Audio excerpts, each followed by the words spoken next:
Muy buenas tardes, mis amados hermanos, Dios los bendiga. Sean todos bienvenidos a nuestro estudio a través del libro del profeta Habacuc.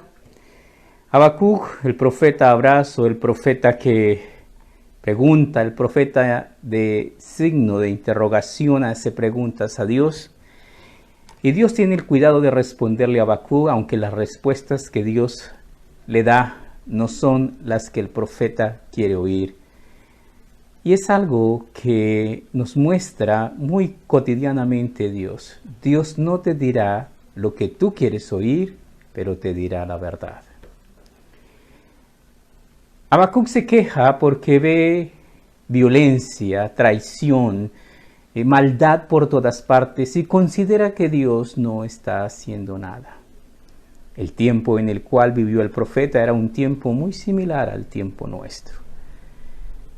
Y luego Dios le responde que traerá a un pueblo lejano, a un pueblo perverso, a un pueblo malo, a un pueblo idólatra, a un pueblo de lejanas tierras, y que con ese pueblo Babilonia juzgará la maldad de su pueblo. La respuesta que le da Dios al profeta no es una respuesta grata, y el profeta espera otra respuesta. Sin embargo, Dios solo le confirma la que ya le había dado. Llegamos al capítulo 2 y vamos a orar para iniciar este capítulo. Maravilloso Padre, Dios de bondades, de misericordia, de gracia, Dios que advierte del castigo y que se deleita en advertir para perdonar, te rogamos, Señor, que nos des corazones sabios y entendidos para comprender tus misericordias, para entender, Señor, que tu paciencia tiene como objetivo el arrepentimiento y que tú amas la verdad en lo íntimo y en lo secreto. Nos haces comprender sabiduría. El que encubre sus pecados no prosperará, mas el que los confiesa y se aparta alcanzará misericordia. Y nos has hablado, Señor, acerca de tu verdad maravillosa, y nos has dado, Señor, la decisión de obedecer o desobedecer. Te pedimos, amado Dios, que nos proveas, que nos des, Señor, el querer y el hacer tu buena voluntad, que nos des un espíritu que se deleite en ti, que se goce en tu palabra. Bendícenos, Padre Santo. Guarda, Señor, el depósito de la fe, para que podamos, Señor, serte agradables. Ayúdanos a entender que tu palabra es la hoja de ruta que debemos seguir y que debemos ser cuidadosos en la obediencia puntual y debida a ti, Señor. Bendícenos y protégenos, Señor. Oramos contra esta pandemia, Padre Santo, rogándote por tu inmensa misericordia. Y agradecemos, Señor, por tu cuidado y tu protección hasta el día de hoy, porque tú nos sostienes, Señor, porque tú nos ayudas, porque tú nos das vida en medio, Señor, de las dificultades, Padre Santo. Gracias porque eres fiel. Gracias porque obras, Señor, prodigiosamente de maneras maravillosas para traer sobre nosotros tu bendición y tu gracia. Gracias por todo, precioso Señor. Ponemos en tus manos, Señor, los médicos, enfermeros, enfermeras, celadores, aseadores. Guarda, Señor, todos ellos, Señor. Protege nuestro ejército, nuestra policía. Concede, Señor, más carisma y humanidad, Señor, a todos ellos. Porque cada uno, Señor, lleva su dificultad a cuestas, sus problemas, sus necesidades, sus angustias. Nuestro buen Dios, que podamos ser esa ayuda justa, Señor, en el momento que se necesite. Concédenos el tener misericordia de nuestros hermanos, el poder aprender a ser menos como nosotros y más como tú, Señor. Pedimos tu santa bendición, Padre Santo, en el nombre de Cristo Jesús, nuestro amado Salvador. Amén. Abramos nuestras Biblias en Habacuc, en el capítulo 2, y leemos aquí en Habacuc 2, sobre mi guarda estaré, y sobre la fortaleza afirmaré mi pie, y velaré para ver qué se me dirá, y qué he de responder tocante a mi queja.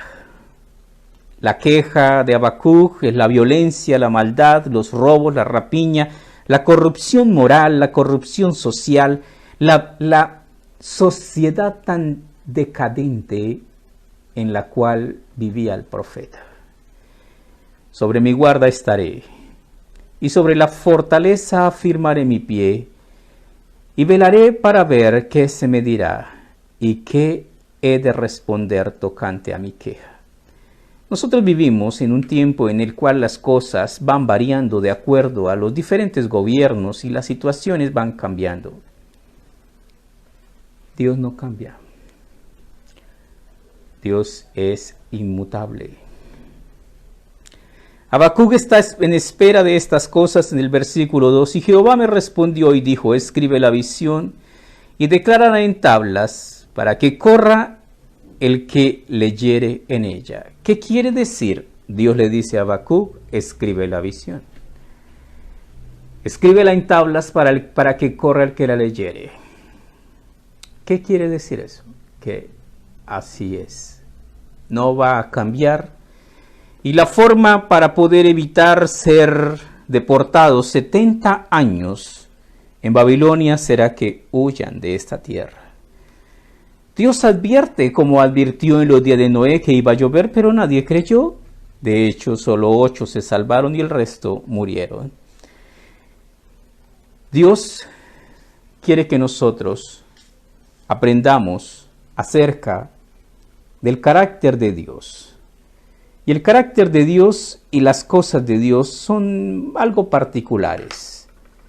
Evangelio de San Mateo capítulo 7, versículo 13, Mateo 7, 13. Y en Mateo 7, 13 leemos lo siguiente acerca de la salvación. Dice San Mateo 7, versículo 13, dice lo siguiente. Entrad por la puerta estrecha, porque ancha es la puerta y espacioso el camino que lleva a la perdición, y muchos son los que entran por ella.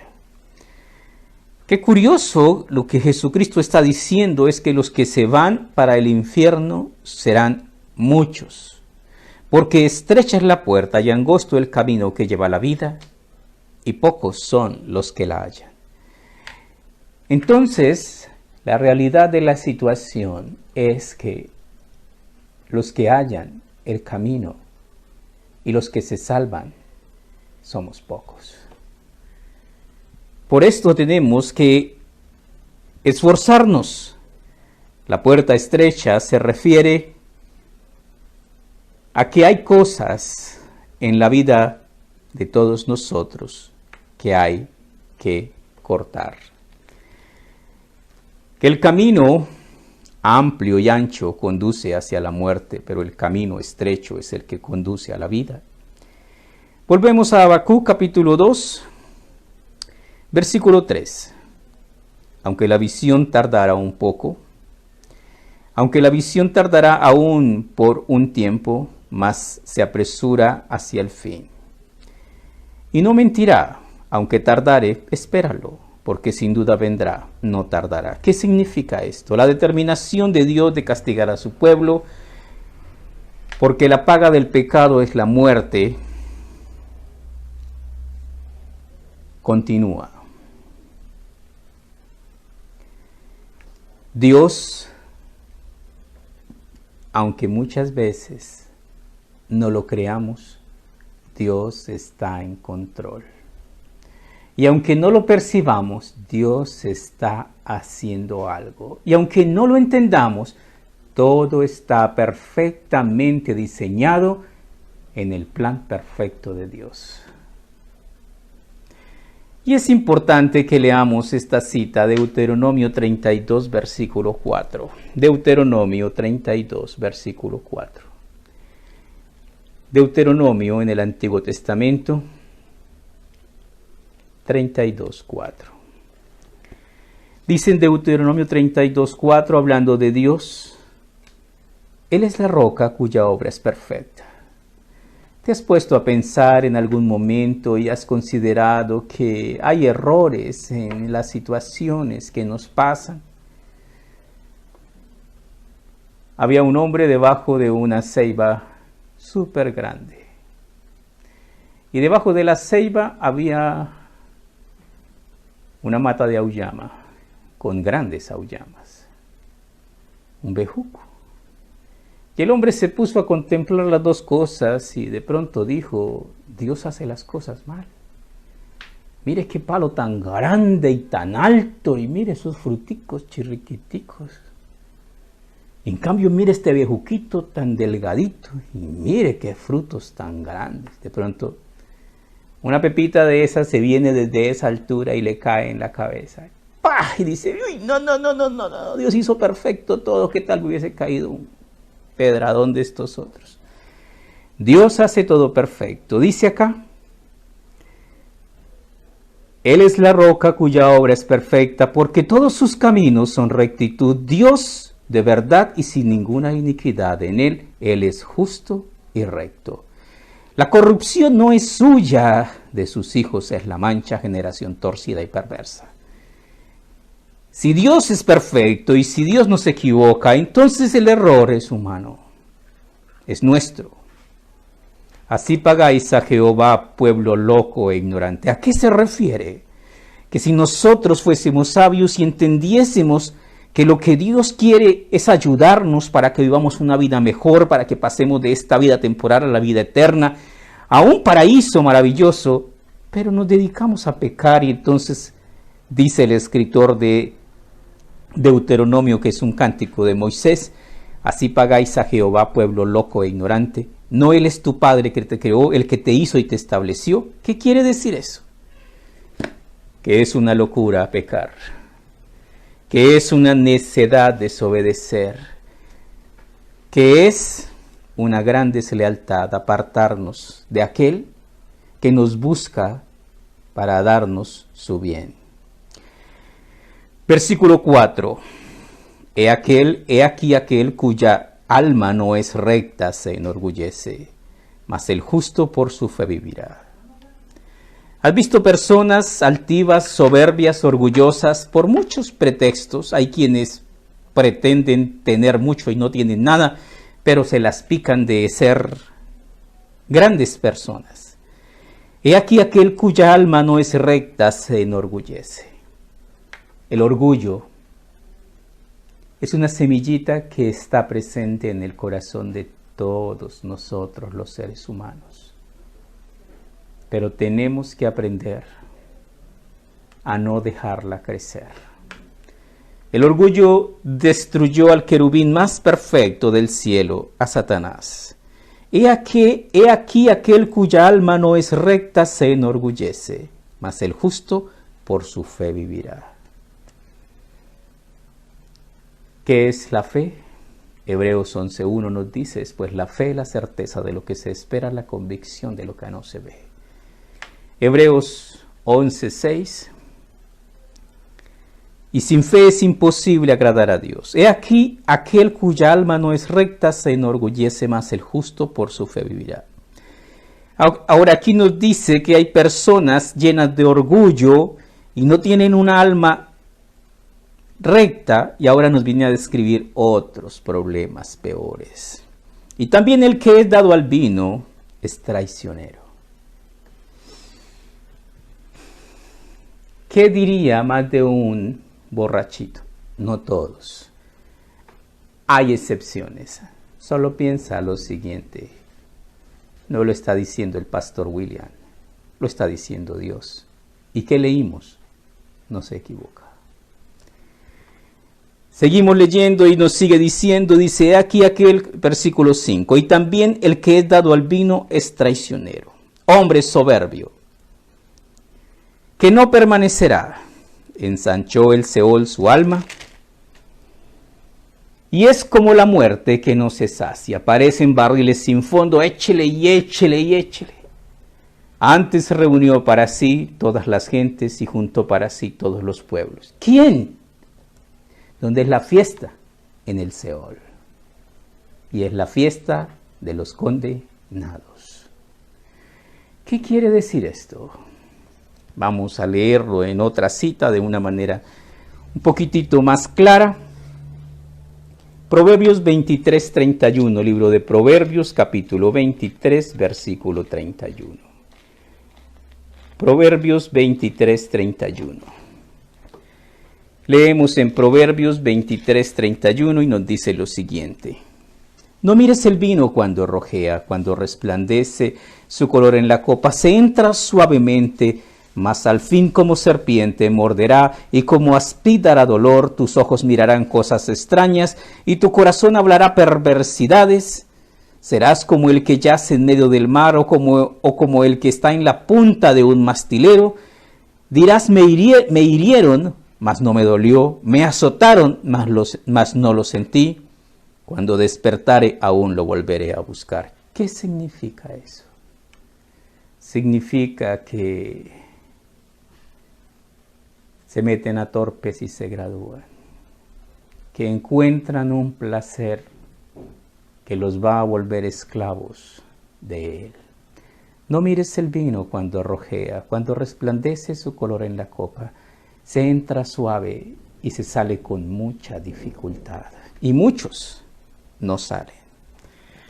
Y sabemos también que los borrachos no entrarán al reino de los cielos. Volvemos a nuestro estudio en Habacuc 2:6. Ayes contra los injustos. ¿No han de levantar todos refrán sobre él? Sarcasmo contra él. Dirán, ay del que multiplicó lo que no era suyo. ¿Hasta cuándo había de acumular sobre sí prenda sobre prenda? ¿Qué quiere decir esto? Hay más de una forma de progresar. Hay más de una forma para enriquecerse. Hay una forma correcta y hay una forma incorrecta. Pero algunas personas dicen, el fin justifica los medios. La Biblia dice, el fin no justifica los medios. Hay que hacer las cosas de la manera correcta.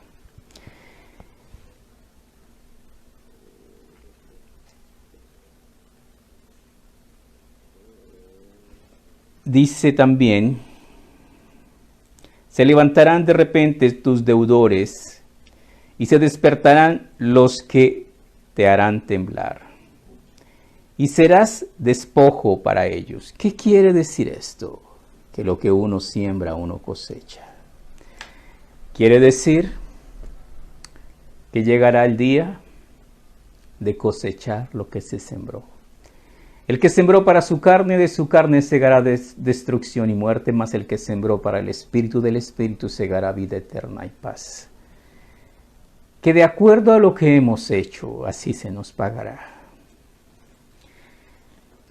Se está hablando acerca de un pueblo indolente, soberbio, el pueblo babilonio. Versículo 8. Por cuanto tú has despojado a muchas naciones, todos los otros pueblos te despojarán a causa de la sangre de los hombres y de los robos de la tierra y de las ciudades y de todos los que habitan en ellas. ¿Qué significa esto? Robar, robar, matar para robar y robar. Esto ocurría en tiempos pasados, ocurre actualmente igual. Y muchas veces pensamos que Dios no ve, no hace nada. Dios es paciente para con todos. Dios está esperando que el hombre entienda que nuestros pecados nos condenan. Pero la paciencia de Dios es para salvación. Dios está esperando que caigamos en cuenta, que nos arrepintamos, que busquemos de Dios. Si lo hacemos, nuestro Dios será un Dios misericordioso y nos perdonará. Pero si no lo hacemos. Gálatas capítulo 6, versículo 8. Libro de Gálatas, capítulo 6, versículo 8. En Gálatas 6, 8 tenemos la forma como Dios ve las cosas y juzga las cosas. Porque el que siembra para su carne, de la carne segará corrupción, mas el que siembra para el espíritu, del espíritu segará vida eterna. No nos cansemos, pues, de hacer el bien, porque a su tiempo segaremos si no desmayamos. ¿Qué significa esto tan precioso? Significa que debemos ser constantes y continuar haciendo el bien. No seas vencido de lo malo, sino vence con bien el mal. No nos cansemos pues de hacer el bien, porque a su tiempo segaremos si no desmayamos. ¿Qué significa eso? Significa que al tiempo de Dios, cuando lleguemos a su presencia, si nosotros hemos hecho las cosas correctas, entonces segaremos bendición, vida eterna, paz, redención y salvación.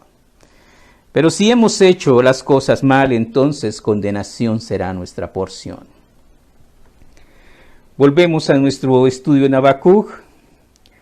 Dice el versículo 9, ay del que codicia injusta ganancia para su casa, para poner en alto su nido, para escaparse del poder del mal. ¿Qué significa esto? Que muchas personas consiguen tanto que parece que ellos mismos creen que están por encima del bien y del mal. Nadie está fuera del juicio de Dios. Un día llegaremos a su presencia y Él pagará a cada uno conforme a sus obras. Tomaste consejo vergonzoso para tu casa. Asolaste muchos pueblos y has pecado contra tu vida. Este versículo 10 es impresionante, es un versículo lleno de reproche, porque muchas veces la astucia, la sagacidad y la maldad prosperan impresionantemente. Y muchas veces la gente se convence de que así como hizo las cosas, así está bien. Desafortunadamente un día le será revelada la verdad y no le va a gustar las consecuencias. Porque la piedra clamará desde el muro y la tabla del enmaderador le responderá. ¿Qué quiere decir esto? La vida a su debido tiempo le revelará las verdades que siempre quiso ignorar. Ay del que edifica la ciudad con sangre y del que funda una ciudad con iniquidad.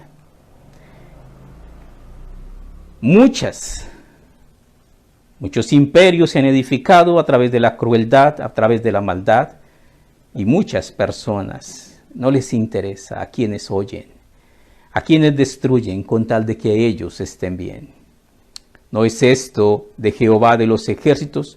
Los pueblos, pues, trabajan para el fuego y las naciones se fatigan en vano. ¿Qué quiere decir este versículo 13? Como va el buey al degolladero, así muchos caminan hacia el juicio final para recibir condenación y ser echados al lago de fuego. ¿Por qué? Porque no saben, porque no entienden que Dios pesa la obra de cada uno para darle a cada uno su pago en su seno.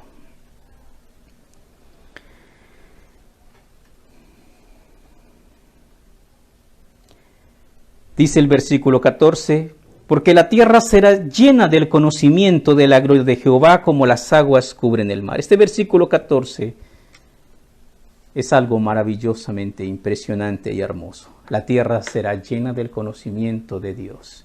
Hoy día tenemos las redes sociales. Hoy día se enseña la palabra por todas partes. Hay emisoras radiales que están llevando la palabra de Dios a todas partes. Hay programas de televisión que tienen la palabra de Dios.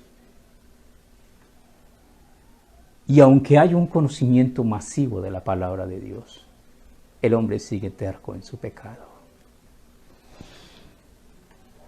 Sigue diciéndonos acá, porque la tierra será llena del conocimiento de la gloria de Jehová como las aguas cubren el mar. Ay del que da de beber a su prójimo, ay de ti que le acercas tu hiel y le embriagas para mirar su desnudez. Yo pensé que eso era nuevo, que los morbosos emborrachaban a los pobres tontos o tontas para mirarlos. Nada hay nuevo, dijo Salomón, debajo del sol.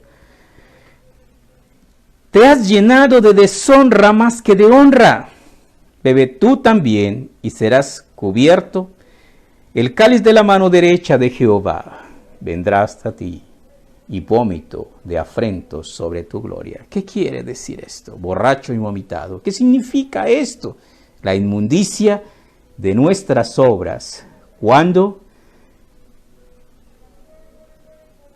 desobedecemos a nuestro Dios. Libro de Joel, capítulo 3, versículo 12. Joel 3:12.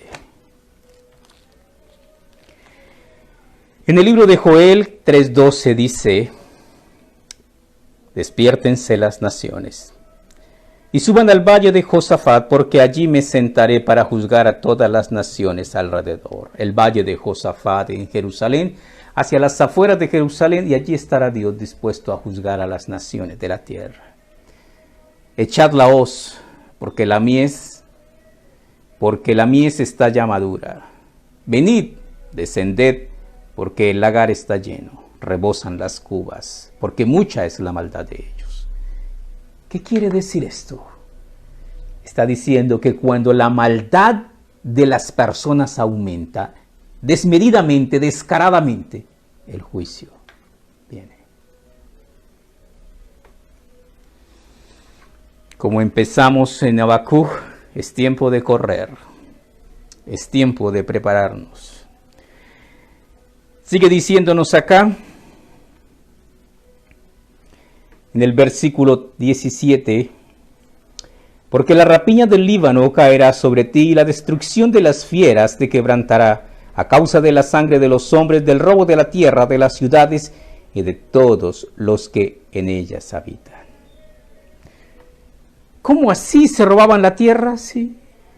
¿Y cómo le robaban al campesino la tierra? Iban y le decían: ¿qué quiere que le demos? ¿Plomo? ¿O se pierde? Y a veces simplemente llegaban y los mataban. Y hoy día, los grandes terratenientes, usando las armas y la violencia, hacen exactamente lo mismo. Versículo 18. ¿De qué sirve la escultura que esculpió el que la hizo? La escultura de fundición que enseña mentira. ¿Para qué haciendo imágenes mudas confíe el hacedor en su obra? ¿De qué está hablando? Digamos de la cereza del pastel. Eran ladrones, eran inmorales, eran deshonestos y además la cereza del pastel. Idólatras. ¿Qué? Idólatras. ¿Qué es la idolatría? Tener ídolos. ¿Qué dice Dios acerca de la idolatría? Libro de Éxodo, capítulo 20, versículo 4. En Éxodo, capítulo 20, todo el mundo sabe que dice Éxodo, capítulo 20, versículo 4. Pues, conocidísimos los 10 mandamientos. Pero muchas veces sabemos que eso existe, pero no sabemos ni entendemos lo que dice. Éxodo 24 dice claramente así: no te harás imagen, ni ninguna semejanza de lo que esté arriba en el cielo, ni abajo en la tierra, ni en las aguas debajo de la tierra. No te inclinarás a ellas, ni las honrarás, porque yo soy Jehová tu Dios, fuerte y celoso, que visito la maldad de los padres sobre los hijos, hasta la tercera y cuarta generación de los que me aborrecen. ¿Qué acabamos de leer? ¿Quieres mandarle a Dios un mensaje muy claro diciéndole: Dios, te aborrezco? Haz un ídolo y adóralo, y el Señor entenderá muy claro tu mensaje. Y hago misericordia a millares de los que me aman y guardan mis mandamientos. ¿Qué significa esto? Que la misericordia de Dios es para aquellos que le aman y guardan sus mandamientos. Pero no entendí de qué estamos hablando. Que no debemos hacernos ninguna imagen, que está prohibida por Dios, que es una afrenta y un agravio a Dios, a su grandeza, a su honor, a su ser. Dice el versículo 19: ay del que dice al palo, despiértate, y a la piedra muda, levántate. ¿Podrá él enseñar? He aquí está cubierto de oro, de plata, y no hay espíritu dentro de él. Mas Jehová está en su santo templo. Calle delante de él toda la tierra. ¿Qué quiere decir esto? Tenemos que aprender a callar delante de Dios. Libro de Proverbios, capítulo 8, versículo 36, Proverbios 8:36. Lo que acabamos de leer quiere decir que tenemos que aprender a escudriñar y a entender la palabra de Dios y a no decir cosas que la palabra no dice. Libro de Proverbios, capítulo 8, versículo 36, dice Proverbios 8:36. Mas el que peca contra mí, el que peca contra Dios, defrauda su alma. Todos los que me aborrecen aman la muerte. El propósito de Dios es darnos vida, pero el propósito del pecado es quitarnos la vida, porque la paga del pecado es la muerte. Dios quiere que vivamos, escuchemos la palabra de Dios, prestemos atención, tomemos medidas, corrijamos el camino. Dios ha dicho que Él ama la verdad en lo íntimo. Si confesamos nuestros pecados, Él es fiel y justo para perdonar nuestros pecados y limpiarnos de toda maldad. Vamos a orar. Maravilloso Padre, oh Dios misericordioso y Dios clemente y piadoso, que te deleitas en perdonar, que escuchas a aquel que clama a ti, que atiendes a la voz del corazón contrito y humillado. Te pedimos que nos perdones. Te rogamos, amado Padre, que envíes de tu divina presencia sobre cada uno de nosotros y nos bendigas y nos sanes y nos des la capacidad de entender, Señor, que no hay comparación entre 80, 90, quizás 100 años en esta tierra y miles de años en el paraíso. Trae, Señor, esta sabiduría para que hagamos tesoros en el cielo, para que llenos de tu Espíritu y llenos del gozo de tu salvación sigamos día a día viviendo una fe sana, limpia y pura. Trae tu bendición sobre cada uno de nosotros. Guárdanos, guarda el buen depósito de nuestra fe en ti.